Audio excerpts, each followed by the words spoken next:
Right, let's talk about Graeme Jones then. He's been in the headlines this week. You probably noticed the omission of Steve Bruce's sacking there from our ins and outs this week, and that's because it will be talked about and covered in this section of the podcast where Graeme Jones is stepping in for now, Mike. We've no idea how long for. The search will continue, but having done so well under Roberto Martinez and been, taken into the England setup this summer, his standing in the game is pretty good. His stock's pretty high, but this really is a window of opportunity, isn't it? This is his chance to enhance his reputation even further. Yeah, I think it's a huge opportunity for him, and I don't think in some of the coverage I've seen, at least since the takeover at Newcastle, I don't think many people realise just how serious Graeme Jones is going to be about this opportunity. And I think he's probably happy to stay under the radar on that front and let the media speculate and all these big names that are going to come in before the January window. I think he'll have one eye on trying to make this job his own in the next few weeks, which is why I think it's worth covering him now because I think he is very, very well thought of in the game as a coach. And by his own admission, after his experience at Luton, management is very, very different, and it was a bit of an eye opener for him. But as a coach, he's coached elite players with the Belgium national team set up. I think he's a very, very intelligent guy. He knows he's a very intelligent guy, and possibly it comes across sometimes as, maybe, I think because of the type of career he had, he was a bit of a journeyman lower league player, and I think he almost feels like he has to show his intelligence or prove his intelligence and have to prove himself to people all the time. And sometimes it can come across as, he's very, I don't know how to explain it really, but his time in charge of Luton was quite revealing in terms of his attitude. He's kind of got an elitist attitude. I think he sees himself as a potential elite manager and that it might actually suit him to manage Premier League players than it did to manage Championship players, because I think he almost considers himself as on their level more than he is on the level of it, even though his career was generally League One. He didn't, 26 years old, I think he basically came through it. He got his move to Wigan and started playing at, a decent level with Wigan. But so he's not got a massive playing career to speak of, but 13 years with Roberto Martinez, he's got a very good history in the coaching side of the game. Let's talk about his time at Luton then, because, we've got plenty of, evidence of what happened there at Kenilworth Road. And, the majority of fans looking on will probably load up his Wikipedia page, see that he was sacked in the first season. He was actually, he actually left during the COVID break in the end with Luton in the relegation zone. I think they were 23rd at the time. But a lot of people look at that and think, oh, well, what's this guy doing in charge of Newcastle? He can't even get a side out of the Championship. But I guess it was a funny old season anyway to begin with. He was tasked with completely reinventing the style of play there because Nathan Jones had left. He'd up sticks and gone to Stoke. Mick Harford had taken temporary charge until the end of the season, got them promoted. He was also taking a League One side for the first time into a new division. Now, one of the things about a side getting promoted is you want some continuity, and there wasn't this at the top. And I think he only made 6 or 7 signings that summer as well. Things were showing signs of going in the right direction, but it just didn't work out. James Collins came out and said that he enjoyed playing under him. He enjoyed the style of football. So things just didn't quite go right. Do you think there was a sense of he was just unlucky and the situation was against him? I think inexperience was probably his biggest problem in the job, by which I mean managerial inexperience. He's first and foremost is a coach. He puts on training sessions that stimulate players more than most coaches. He had this pact with Roberto Martinez, for example, that they would never repeat the same.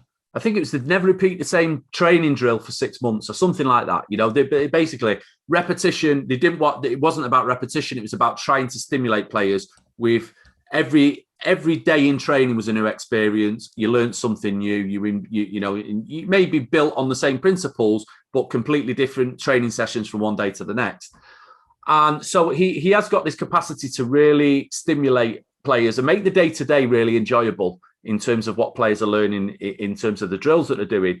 But I think he came into Luton and he just judged the so much wrong, basically, in terms of, Luton were on a real journey as a club. Nathan Jones was really driving that club forward.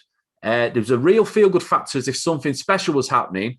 Obviously, the step up into the Championship was a big step up, but I think he was too quick to play the underdog card and the little Luton town. And we don't, constantly referring to budgets. I think by his own admission, he said that his big mistake was going in and he wanted to teach players about how they played on the ball and what they did in possession. And a lot of the training was geared towards that. And he should have done more training out of possession and how they got organised without the ball. And so it took him half a season to figure that out and then start drilling the players and, building on more solid foundations. So I think there was just lots of different things he judged wrong. But he said, he said himself, I couldn't have been more prepared for that job. I couldn't have done any more to make myself ready for management. I couldn't have spoken to more people. I couldn't have studied the club more. I couldn't have worked things out any better than I did walking into the job. Yet it still hit me like a brick in the face. I still didn't know what I was doing the moment I walked into the job. There was things that were coming up and I wasn't ready for them. So I think I think it was a big eye opener for him. And it was evident in some of his press conferences when Luton were struggling. I remember the 7-0 defeat at Brentford in particular. That was the one where I thought, I'm not sure about this guy. I don't think this has got legs with him in charge at Luton. And, ultimately, results did start to pick up briefly before COVID, before the lockdown struck. But it was no big surprise when he did go during lockdown because Nathan Jones was available and able to slip back in through the door without supporters in the ground after the manner in which he left. So it was no great surprise when he did leave in the end. And then Nathan Jones did, of course, keep them in the division and look at them now. Was there a case maybe that Graeme Jones was trying to do too much? James Collins, again, he said Jones was very hands-on. He took 95% of the sessions and his attention to detail was great. He did all the meetings, all the debriefs, all the opposition analysis. And on the training field, he was almost there sort of, on a daily and hourly basis. Do you think he tried to take on too much and other things were left untouched? Other things that needed to be addressed were sort of left there for someone else to pick up the pieces? I think quite possibly. I think delegation's an art in itself and knowing what to delegate and to who. And I do get the impression from Jones that he backs himself on a logical intelligence level, on his football knowledge. I think he backs himself and he wants to do everything. And I think that's probably the attitude he went into that Luton job. But it's a skill set. And this is why he's a great number two or a great coach, because you know that you can delegate to him and know that training session is handled, that the logic he's using and his understanding of the game and how much he's studied and how much he's, his ability to pattern recognize, I think, is a big thing. So he doesn't necessarily have to have played at a high level to understand how the mind of an elite level footballer ticks, what that player needs, what they need to hear, and, how to keep them on their toes. And, he's talked about having to tell elite players brutal truths. I'm Graeme Jones that played up front in League One and had a journeyman career, but I'm telling Kevin De Bruyne what to do and giving him some home truths at times. But elite players want to hear that. And I think he's on record as saying, the biggest difference, it's you have to coach your audience. I think this is one of the big things he's taken out of his Luton tenure, is that you have to learn to coach your audience. And, you can't tell, with all due respect to a player in the Championship, the things you would tell Kevin De Bruyne or what you would tell Kevin De Bruyne on a shout from a sidelines on a pitch. It's just implemented within 5-10 seconds on the pitch. You just see he's just taking the information on board and he's doing what you're asking straight away. And in the Championship, it doesn't work like that. He talked about the beginning of his career of Romelu Lukaku at Everton when he was, number 2 to Martinez there. And that, it took 6 to 9 months of teaching Lukaku how to hold the ball up with your back to goal and bring other players into play. And there was so much he was getting wrong through that period, but then eventually, it begins to sink in. So I think he's, very mindful of players being, how quick on the uptake players can be to his info. But the one thing he doesn't doubt is the quality of his own information. This is it can come across as arrogance sometimes, but when I say he backs himself, I think he genuinely believes, like, I could take Cristiano Ronaldo, I could take Leo Messi, I could take all the best players in the world, and I could still give them something that they don't already know about the game. I think, it sounds outlandish, but I think that's the type of guy he is. I think he backs himself. Put him in any situation and work out a new way of looking at something, a new perspective, a way to be able to stimulate the very top players and how to get a little bit more out of them. But he also recognises that he's not the complete package. He's not the finished article, because he talks about his time with the England team in 2021, of course, and talks about how being alongside Gareth Southgate made him realise what elite looks like. He said, he knows what it takes. He knows what elite can bring you. And he's sort of finally got to grips with that. So he's well aware that there are still, I guess, gaps in his knowledge. But if he's talking about having established elite now, there can't be much more left, can there? No, that's it. Well, this is it. It's about managing people, I think, is the big hurdle for him now. It's not about the quality of your information. It's about, the quality of your relationships with people and inclusive of everybody. And I think he does understand. I've listened to a very good Q&A that was with the Northumberland FA in building up to this podcast, just to get a firmer handle on him. And yeah, he talks, it's evident from the way he talks throughout that what was it? I think it was a video call or something, is, for young coaches and development coaches and things like that. That's available on YouTube, and it's really worth listening to. But it's evident listening to it throughout that it's always about tailoring his message to his audience. So he won't speak to the same players in the same way all the time. But it's about managing a group, and it's about, he understands the coaching the player on the training ground, their individual game, and how to fit it into a plan or match preparation. But in between that, there's so much more goes on at a football club from Monday to Friday, off the training field. Players have got personal lives, all of these things. You've got to be careful what you say to certain players in certain situations. He might be guilty sometimes of just, you're either elite or you're not in terms of your mindset. You're either capable of getting there or you're not. And it's kind of immovable, his attitude that, right, I'm going to deliver you home truths. But if the dressing room you've got right now is not a dressing room you've built, and you've got to work with what you've been given, and not everybody is quick on the uptake, or not everybody is receptive to the information you're trying to give them, you've got to try and find new ways to get that message across. I don't know if this is what the issue was at Luton. I'm just trying to read between the lines of things that he said, but it's clear that he backs himself as a coach.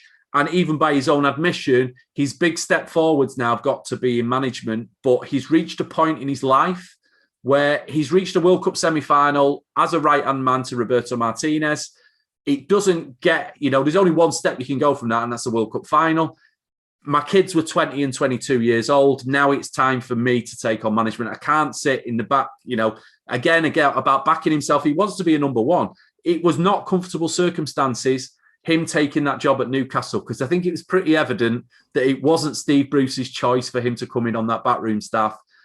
Jones knew that he wasn't necessarily, it wasn't a comfortable thing for Bruce, but still wasn't going to pass up the opportunity because of his ambition. And I think this is why it's going to be an interesting few weeks ahead at Newcastle, because I think his ambition is fierce. I think he backs himself on that intelligence level.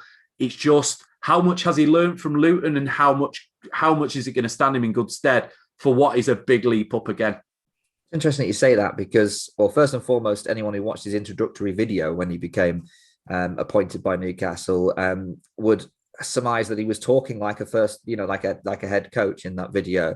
But second of all, he was very quick to also point out, and some of the players have also come out and sort of reaffirmed this, that although Jones takes most of the training sessions, and although Jones goes through the drills and does a lot of tactical preparation, actually one thing that's interesting is at Newcastle under Bruce, he was responsible for tweaking the formation and for bringing in a new system and a new style of play, whereas when he worked with Roberto Martinez, they were very much delegated into roles, and he didn't do that. He did the training sessions and he did the preparation and the drills and everything else, but he didn't do anything on the tactical side, and that was always something that was agreed between them. But with Bruce, it was a very different relationship. But he pointed out, and so have the players, that whatever Jones said, Bruce had to have 100% confirmation of that. If he wasn't happy, it wasn't happening. So there was definitely that relationship, and apparently Bruce and Jones, respected each other and probably enjoyed working with each other in the end. But he was always well aware of Bruce's position, although, as you say, it was probably that uncomfortable moment when he was first appointed. Yeah, well, I think we did see some changes in Steve Bruce's managerial style towards the end, as in the last 9 months or so. We've seen some system changes. We've seen him go about things in different ways. I think a lot of that's down to Graeme Jones. But I wouldn't put Newcastle's performances and tactical tweaks all on Joe. I don't think that now means that we've seen Graeme Jones as a manager. I think that now that Graeme Jones is all in and doesn't have to do what he thinks Bruce might agree with or go along with, I think we've got to assume that it was an uncomfortable relationship this is not like two guys who've got a telepathic understanding, who've worked together for years and years, and when you can go ahead and crack on with something and impose an idea on players, knowing that it's not treading on the manager's toes. You can't just bring two people together and expect that relationship to just be harmonious instantly. And this is not about there necessarily being friction, but at every step of the way, you would imagine Graeme Jones is making decisions on that training ground that are like, well, am I overstepping my boundaries here or not? Should I just keep this simple for now? Then I'll have to, and everything involves a team meeting first before you go ahead with a certain drill. I don't think this will be the case now. I think it will be Jones all in. I think the key thing more than anything is going back to what you said about his time at Luton. Did he do too much himself? Is how much does he trust the quality of the personnel around him now? And how much is he going to delegate? And how, so is he going to take, he's going to want to coach. I think first and foremost is because he's only got a short window, you would think, to make a real big impression, to try to land this job, at least on an interim basis, to buy himself some time to really prove himself. So I think he is going to be all hands on to begin with, but then it's about, has he got the backroom staff? How well how good are his relationships with the backroom staff he brings in? Can he bring anyone in himself for now in any case? And how much is he willing to delegate, and what is he willing to delegate, and what has he learned from the Luton job that he's now prepared to manage? Because it's clear that there's gaps in his experience so far. But I think, I'm looking ahead to next weekend. Newcastle play Chelsea, and it's a fascinating fixture for me because I listened to him. One of the questions on his Q&A talked about what would you do if you had, it was assistant at Bournemouth at the time under Jason Tindall, and the question was, if you had to play Manchester City or Liverpool in the FA Cup tomorrow, how would you set up for the game? And he said the first thing I would do is I would make sure that 11 players on that pitch were physically up to the job, that they could physically track those players all over the pitch. It wouldn't even be about ability at that stage. That would come secondary. Everybody has to be match fit, has to be match sharp, has to be. And I think this is shaping up to actually be one of those games. It's now Thomas Tuchel's Chelsea, 11 against 11. Can he put an 11 out on that pitch with a full week to prepare, 90 minutes to try and make that job your own? We're landing a huge blow of a result that nobody expected. I think on a coaching level, I quite fancy Jones would back himself and would be all in on this one game for now and see where it takes him. And, I think on a coaching level, he'll back himself and he'll be all in at the beginning. But as we open up to longer time frames that he might get, it then becomes more about the management side.